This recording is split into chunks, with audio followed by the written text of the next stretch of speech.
My name is Victoria Winters. I have been swept up in the whirlpool of emotions that has as its vortex this great house called Collinwood, and others are swept along in the same inexorable tide.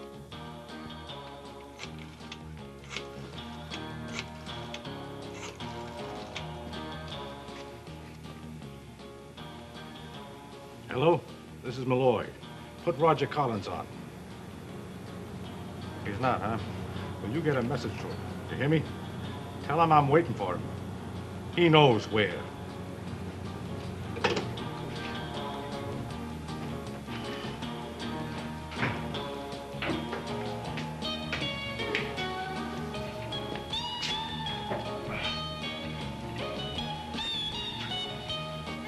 Well, Burke, back from Bangor so soon? I didn't know my trip was the object of such close scrutiny. The word gets around in Collinsport. Yes, it does. It certainly does. Word gets around about other things as well. Mr. Malloy, do you think if you sat down with me and had a drink, you wouldn't sound quite so cryptic? I want to talk to you, if that's what you mean. That's what I mean.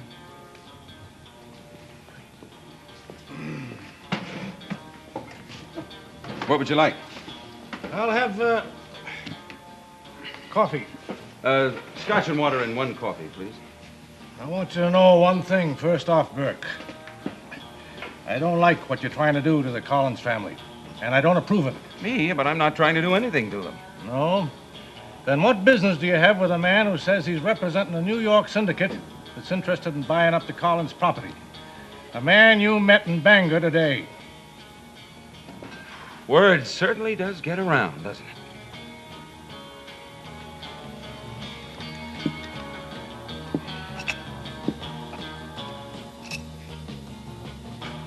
Cheers.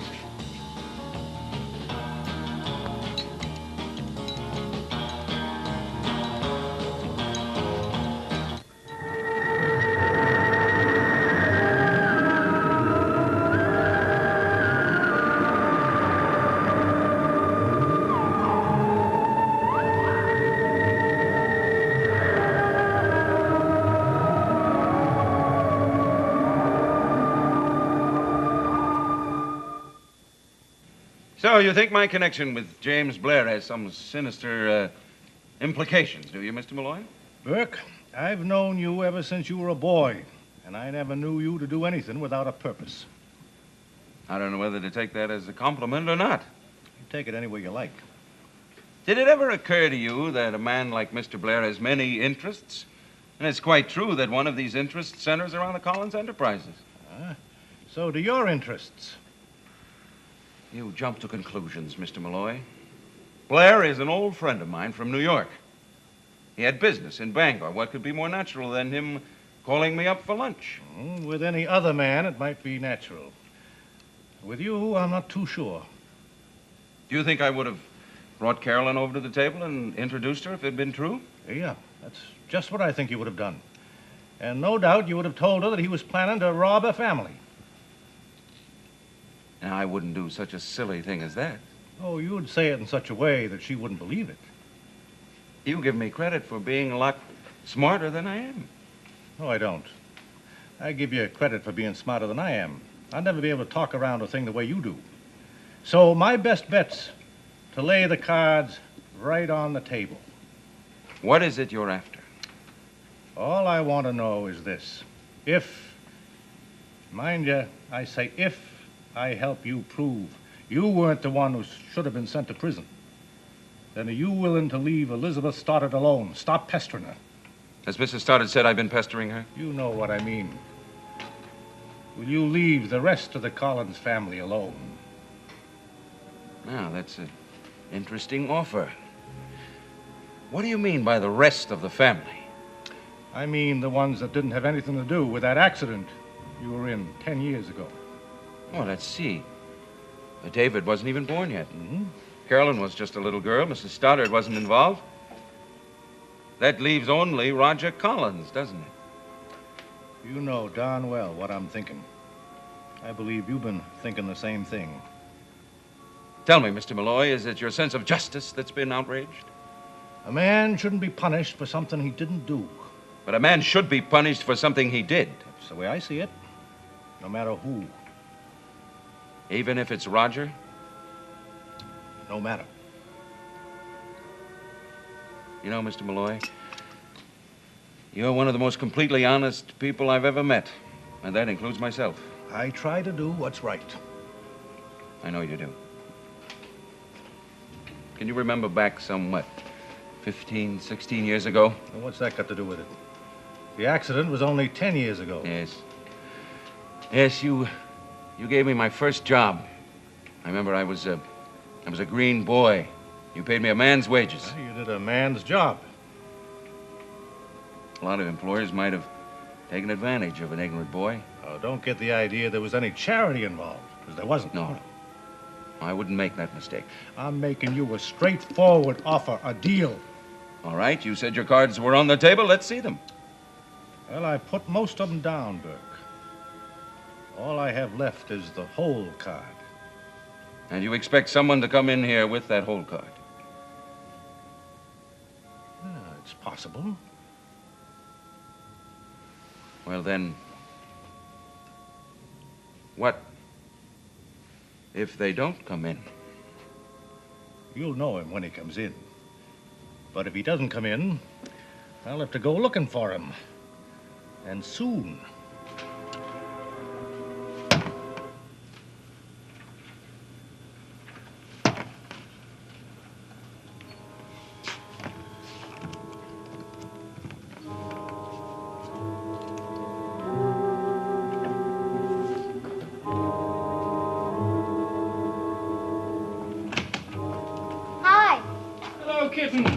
How's the big fish, Tycoon? Well, to what do I owe the honor of this welcome intrusion? I am shamelessly chasing Joe Haskell. But I thought it would look better if I said I was looking for you. And being scrupulously honest, I look for you first. That's my fate. Always second choice. Oh, not always. You're my #1 favorite uncle. Well, there's not much distinction winning a popularity contest if you're the only contestant. Yes? Well, now, that is not the job of this department. If you will study the work charts I drew up, you will discover that you should be talking to Hanley in the marketing department. I'm impressed. You actually do something here. Well, surely you don't think I was paid my munificent salary for being a figurehead. Why not? You make a very good figurehead. I see you're growing into a woman. You notice? I noticed that you came here completely full of purpose, gave me a bogus alibi, and then beat 7 times round the bush and didn't say anything. That's a woman. I confess. I stopped in the Blue Whale earlier and ran into Bill Malloy. Malloy? What about him? Well, I've never seen him the way he was. He said he had something terrible to tell Mother. Then he went right up to the house and started right in on her. What did he say? I don't know. I was in the other room with Mr. Harris. What did your mother say? She said not to worry. But I am worried, Uncle Roger. Mr. Malloy said there was something he had to do, and he was going to do it with or without Mother's approval. He sounded... Roger! I told you I had to see you. This is my office, Mr. Malloy. I will see you when I decide, not at your pleasure. Now get out. No, sir. I'm staying right here until this is settled.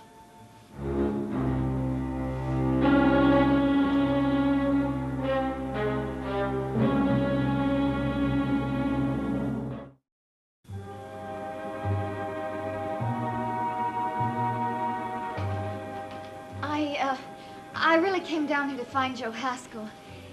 Do you know where he might be, Mr. Malloy? They'll tell you at the front gate. Well, I'll ask there.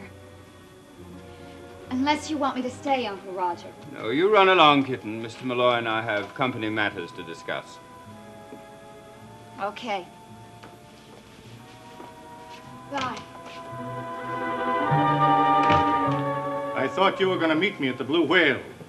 I can't very well meet you there if you're here, now can I? All right. This is as good a place as any for us to come to an understanding. I really haven't the faintest idea of what you're talking about. I think you do. Suppose you enlighten me. I'm talking about the thing that's driving Burke Devlin to do his best, to destroy everything your sister holds dear to her. Does that include me? If you ask me, it was Elizabeth who kept you out of prison in the first place.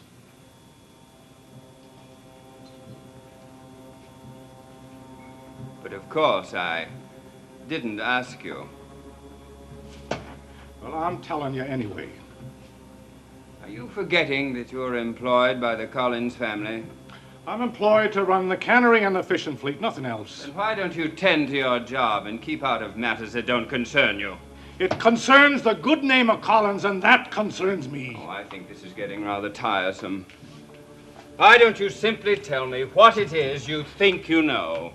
What I know isn't as important as what somebody else knows. Who? Sam Evans. Oh, so Sam Evans is your mysterious source of information. You might as well know it now as later. A man who is drunk more often than he's sober. If you think that, why don't you run right over to the sheriff's office and tell Jonas Carter that Sam Evans is slandering you? Because I don't care to rake up the past. It's done and over.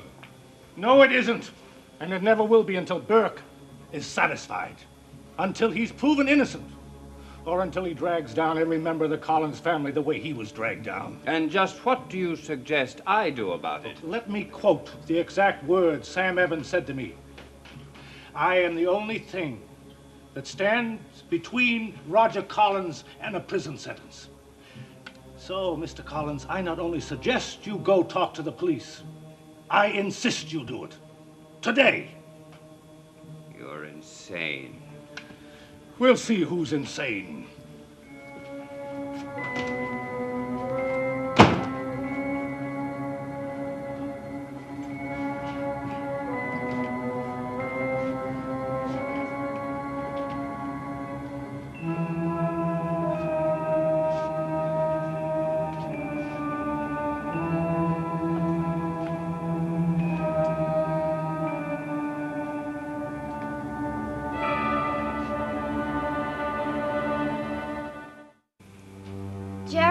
Collins, sixth-generation descendant of the founder of Collinsport, in 1830 married Josette Lafreniere of Paris, France.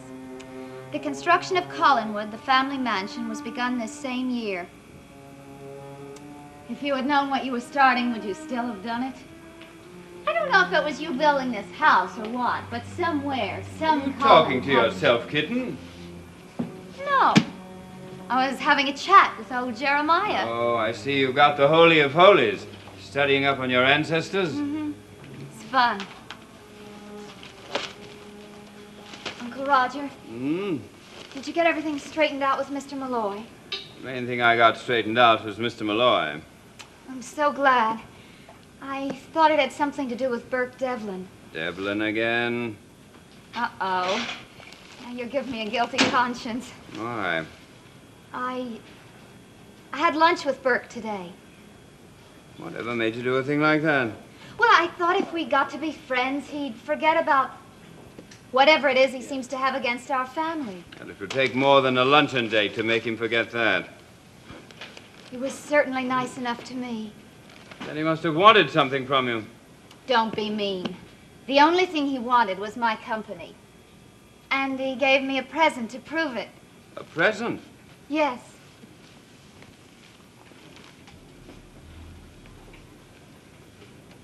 He said it was expensive. See? You accepted this? Yes. Isn't it pretty? If you've the vaguest idea of what a gift like that cost, you can't possibly keep it. Why not? Burke insisted. I told you he wanted something from you. He's paying in advance. That's not true. Why else would he give you a thing like this? Look at the workmanship on it. Carolyn, it's bad enough for you to accept a gift like this from any man. But But it's unthinkable that you would accept it from Burke Devlin. Oh, for heaven's sake, Uncle Roger, it's only a fountain pen. I don't care if it's a lead pencil. I will not have you accepting gifts like this from the man who is hell-bent on trying to destroy me. I'll return it to him. You have no right to do that. I have every right. If you're going to insist on acting like a child, then you're going to be treated like one.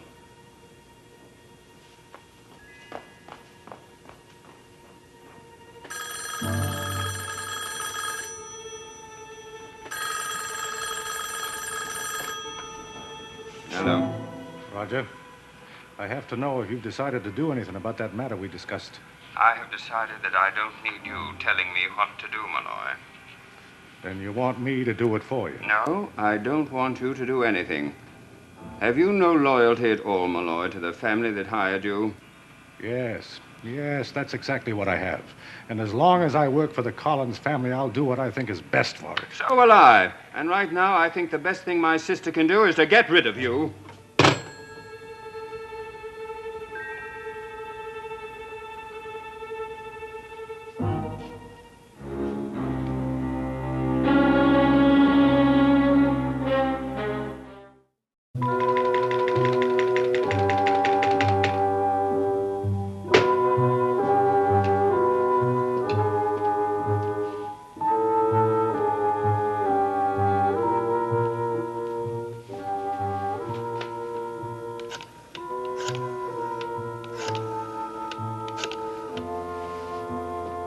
Hello?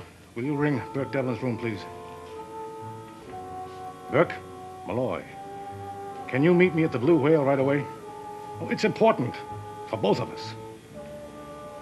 Good.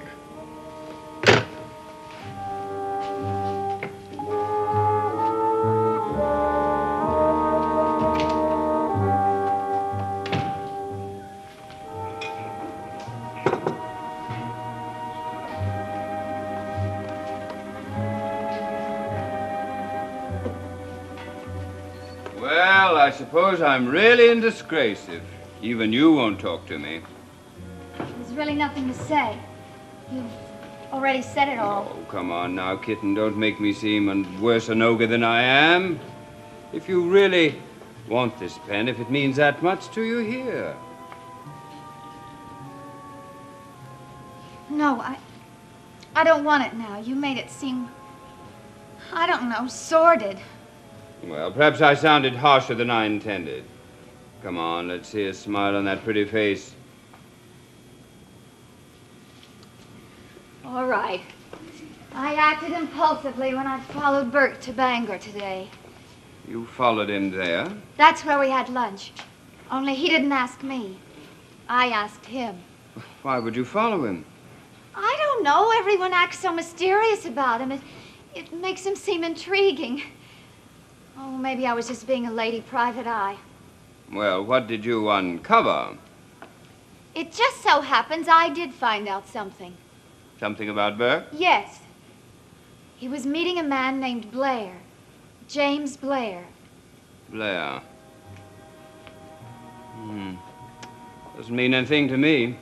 Well, it meant plenty to Mr. Harris. He was over here to talk to Mother today. And it also meant a lot to Mr. Malloy. Was he here too? I told you he was up here raving about something. Then when he heard about Blair, that really made him blow his stack. Well, what did all this sleuthing do? Did it pay off? Who is Blair? He works for a New York syndicate that's looking into the Collins interests.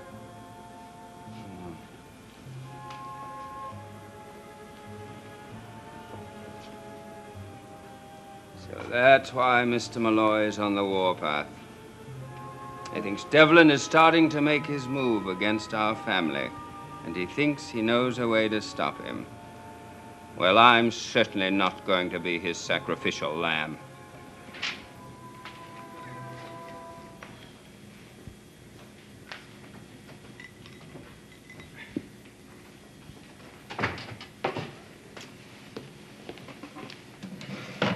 I got here as quick as I could. You're making the Blue Whale your office now? Sometimes you get the most privacy in the most public place. Very true.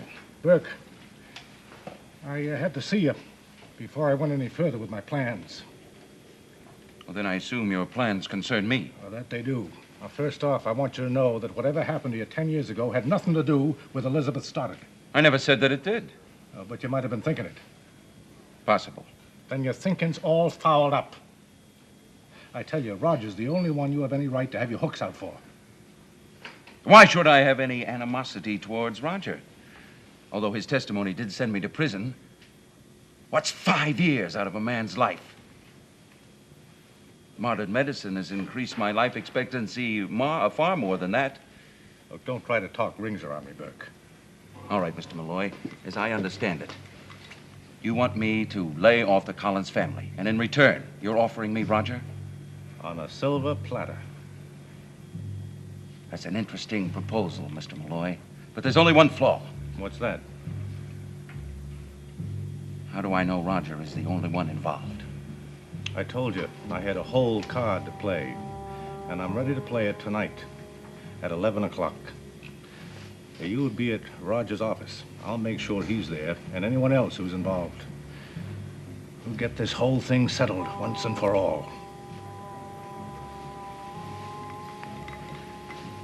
I'll be there.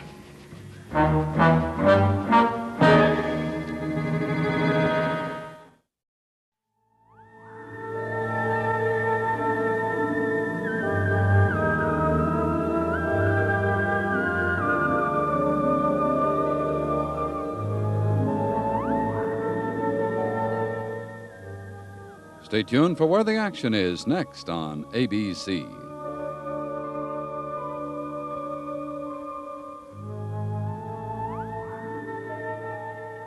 Dark Shadows is a Dan Curtis production.